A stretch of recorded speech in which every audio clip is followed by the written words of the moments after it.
नमस्कार दोस्तों, मैं हूं रामेंद्र सिंह चौहान।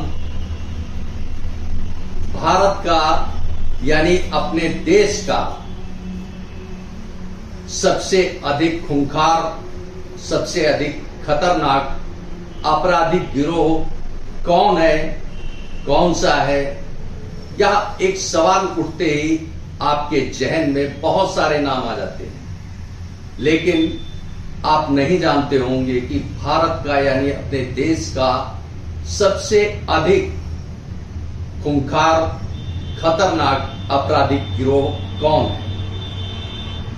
जी हां, आपके जहन में कभी दाऊद गैंग का नाम आता होगा, कभी छोटा शकील का नाम आता होगा, कभी गुजरे जमाने के वीरप्पन का नाम आता होगा, कभी बिहार के 10 सरगनाओं का नाम आपके जहन में आता होगा।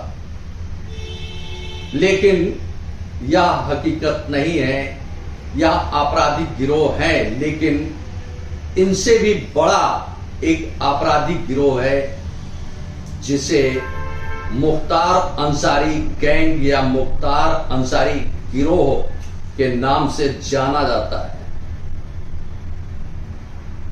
यह हम नहीं कह रहे हैं, बल्कि उच्च न्यायालय ने यह साफ किया है कि मुख्तार अंसारी गैंग भारत का सबसे खतरनाक, सबसे खूंखार गैंग है। शायद आप यह कल्पना भी नहीं कर सकते होंगे कि मुख्तार अंसारी इतना खतरनाक गैंग है। इलाहाबाद उच्च न्यायालय ने अपनी यह टिप्पणी की है कि मुख्तार अंसारी देश का सबसे खतरनाक और खूंखार गैंग है। इलाहाबाद उच्च न्यायालय की जो यह टिप्पणी है, उसने अपराध जगत में तो हलचल मचाई ही, सामान्य तौर पर भी जो आम आदमी है उसके दिलो दिमाग में यह साफ कर दिया कि मुख्तार अंसारी गैंग को साधारण तौर पर नहीं लेना चाहिए या सामान्य तौर पर नहीं लेना चाहिए। उच्च न्यायालय ने यह टिप्पणी उस वक्त की है, जैसा कि खबरों में सामने आया है। इलाहाबाद हाई कोर्ट के न्यायमूर्ति ने यह टिप्पणी की है। मुख्तार अंसारी गैंग के एक शार्प शूटर रामू मल्लाह के उसमें टिप्पणी की है कि किस तरह से शार्प शूटर मल्लाह ने न केवल आपराधिक घटनाओं को बड़े पैमाने पर अंजाम दिया है, बल्कि वो उसने न्यायालय को यानी कोर्ट को भी धोखा दिया है। उसकी जमानत याचिका खारिज करते हुए उच्च न्यायालय ने यह टिप्पणी की है। आप इन खबरों को देख सकते हैं, इन खबरों को पढ़ सकते हैं। शार्प शूटर मल्लाह ने मऊ के दक्षिण टोला इलाके में 2010 में एक हत्या की थी। हालांकि उस पर कई मामले दर्ज हैं और 8 मामलों में उस पर ट्रायल चल रहा है, लेकिन वह ट्रायल में भी धोखा दे रहा है। 2010 में मऊ के दक्षिणी टोला में जो हत्या की, उस पर उसे यानी मल्लाह को, शार्प शूटर मल्लाह को जमानत भी मिल गई। लेकिन उच्च न्यायालय ने अपनी यह टिप्पणी करते हुए उसकी जमानत याचिका खारिज कर दी। लोअर कोर्ट से, सेशन से उसे जो राहत मिली थी, उच्च न्यायालय ने उसे खारिज करते हुए साफ तौर पर कहा कि खूंखार अपराधी को या खतरनाक आपराधिक गैंग के शार्प शूटर को जमानत नहीं दी जा सकती। कई मामलों में शार्प शूटर मल्लाह बरी हो चुका है। अब इस पर न्यायालय ने खुद सवाल उठा दिया कि आखिर यह बरी कैसे हुआ। इसके पीछे जो कारण सामने आया वह कारण है कि गवाह न्यायालय में मुकर जाते हैं, क्योंकि गवाहों को या तो धमकाया जाता है या उन पर दबाव बनाया जाता है। न्यायालय ने साफ किया कि यह सरकार की जिम्मेदारी है कि गवाहों को सुरक्षा दी जाए, जिससे वह ट्रायल के दौरान साफ बात कर सकें और हकीकत को बयां कर सकें, जिससे अपराधियों को, खूंखार गैंग के सदस्यों को सजा मिल सके। बात यही खत्म नहीं होती है। मल्लाह पर, यानी जो शार्प शूटर मल्लाह है मुख्तार अंसारी गैंग का, यह केवल एक मामला हो सकता है जो सामने दिख रहा है। इस तरह के सैकड़ों मामले। बात यही खत्म नहीं होती है। पिछले दिनों उत्तर प्रदेश के मुख्यमंत्री योगी आदित्यनाथ ने विधानसभा में यह सवाल उठाया था कि आखिर इन अपराधियों को पाला किसने, क्योंकि भारतीय जनता पार्टी की जब सरकार आई तो उसने अपराधियों के, खास तौर से माफियाओं के फन कुचलना प्रारंभ कर दिया। इस पर हाय तौबा भी मचता है। कभी जातिवाद, कभी धर्म की बात होती है। सीधे सीधे निशाने पर आए दो राजनीतिक दल, जो उत्तर प्रदेश के समाजवादी पार्टी और बहुजन समाज पार्टी। बात चाहे अतीक अहमद की हो या मुख्तार अंसारी की हो, यह दोनों माफिया आखिर पनपे उत्तर प्रदेश में पनपे।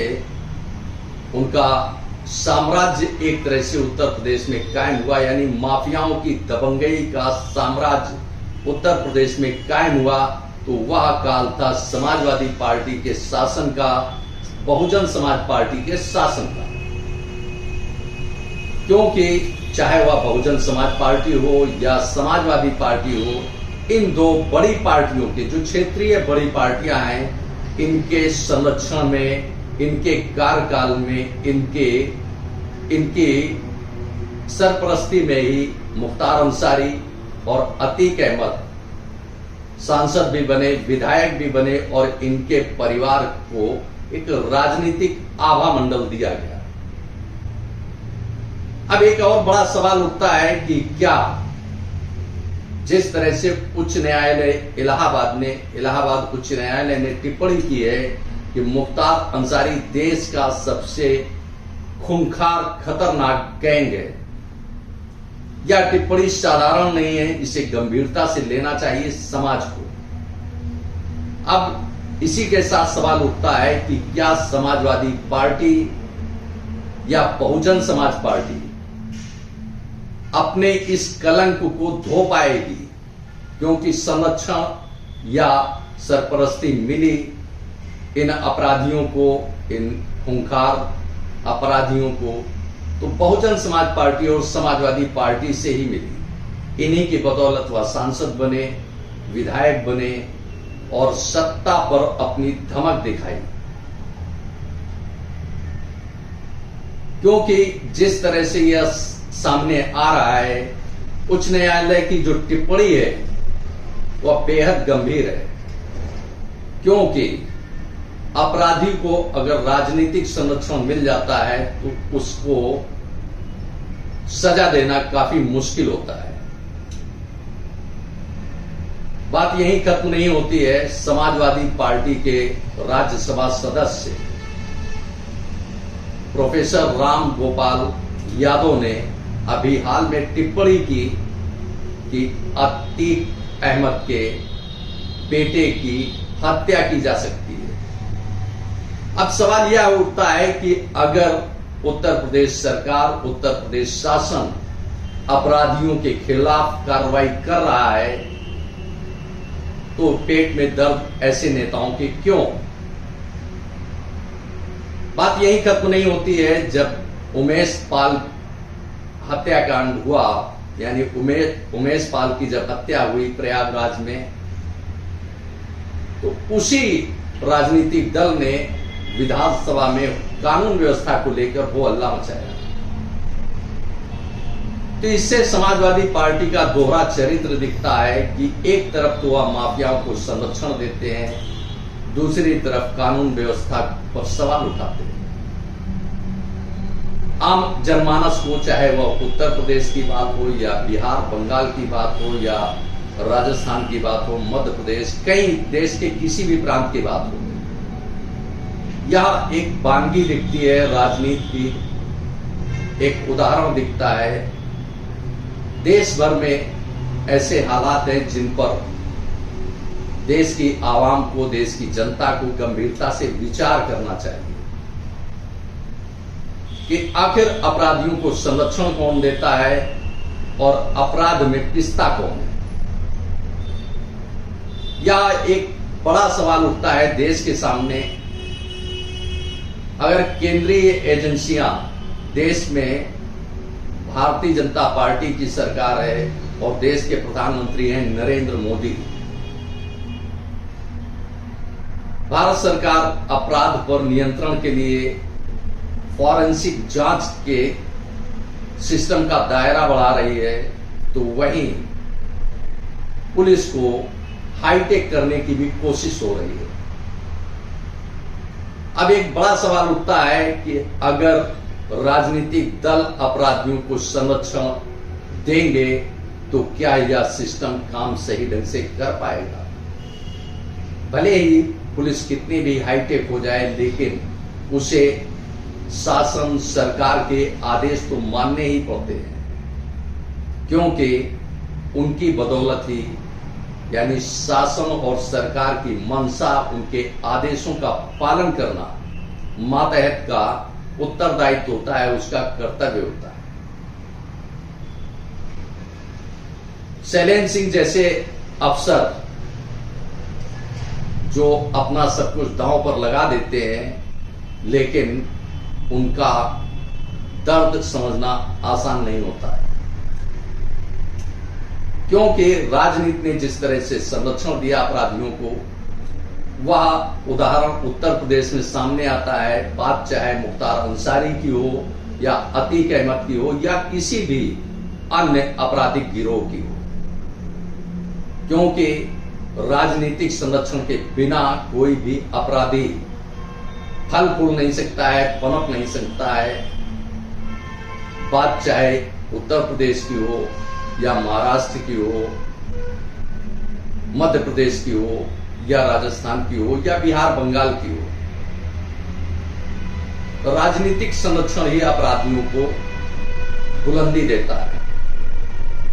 क्योंकि जिस तरह से उच्च न्यायालय इलाहाबाद की टिप्पणी आई है, वह बेहद शर्मनाक है राजनीति के लिए, क्योंकि उसने मुख्तार अंसारी, अतीक अहमद जैसे अपराधियों को संरक्षण दिया, जिसे न्यायालय ने भी माना। न्यायालय पर भरोसा देश का रहता है, वह सिस्टम से अधिक न्यायालय पर भरोसा करता है। और जब भरोसेमंद कोई संस्था यानी उच्च न्यायालय कोई ऐसी टिप्पणी करता है कि देश का सबसे खूंखार खतरनाक गैंग यदि कोई है तो वह मुख्तार अंसारी गैंग है। अब राजनीतिक दल अपने इस दाग को कैसे धो पाएंगे, यह एक बड़ा सवाल उठता है देश के सामने, समाज के सामने और उन राजनीतिक दलों के सामने।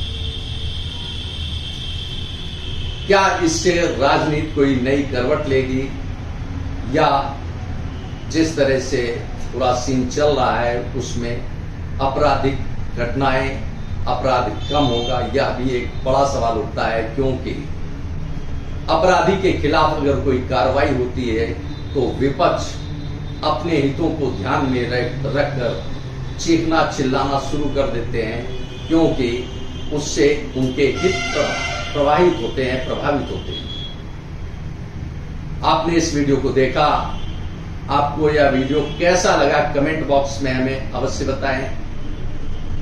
यदि आपको हमारा यह वीडियो पसंद आया हो तो प्लीज इसे शेयर करें। यदि आप हमारे चैनल पर नए हैं तो हमारे चैनल को सब्सक्राइब करें, जिससे हमारे आने वाले वीडियो, आने वाले नोटिफिकेशन आपको मिल सके।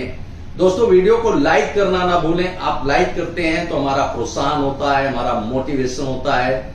आपने वीडियो को देखा, आपका बहुत बहुत धन्यवाद। Thank you. जय हिंद, जय भारत।